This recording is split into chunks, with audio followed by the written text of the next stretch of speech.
through working at V2 Records, and we started working on an album with another band that I have been in for the past 30 years.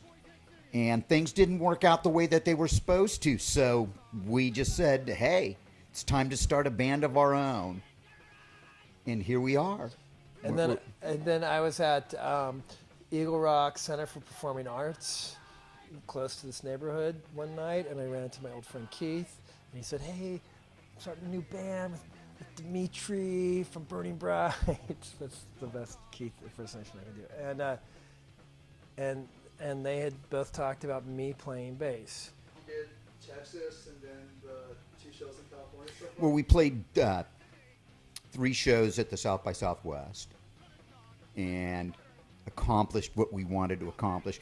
We were originally only going to play 2 shows to keep, to build the buzz and to create the vibe. And don't let them in on our marketing strategy. It's all very authentic, and we just thought, man, we'll do a couple shows.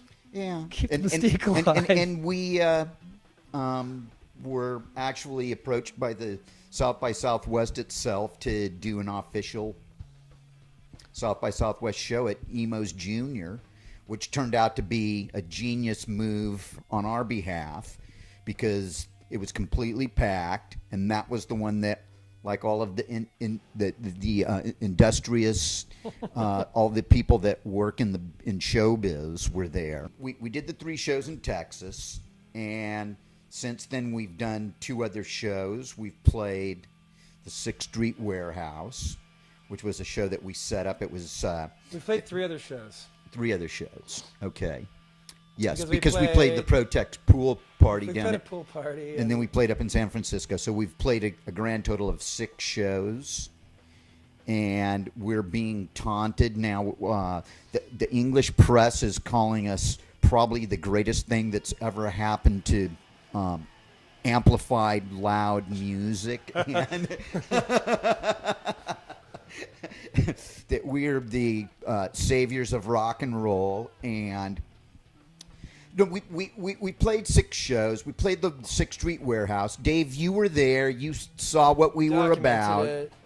And then also, we haven't even mentioned our 5th member. We have a 5th member, and he's the secret weapon, not so secret weapon. He goes all the way back to where Steve and I come from. Our first proper Los Angeles show was actually sort of it was a gallery opening of sorts for Raymond as well. Like Raymond, we showed a lot of Raymond's work that we kind of selected from his older stuff. No, it was a bunch, and then he also came in and did some new pieces, and so it was kind of like, it was like highbrow hardcore was what the evening was, I would say. How many songs did you guys record? About 11 or something. I think we recorded 11 songs. But we're just focusing on mixing 4 as the first EP. Where'd you guys record it? At King Size. Really close, Eagle Rock. Yeah, he's a neighbor of yours, Dave Trumfio. So you guys recorded to analog and then... Nah, we actually recorded to Pro Tools because I have Pro Tools at my house and I could mix it. But you spend more time mixing now that you can mix at your house.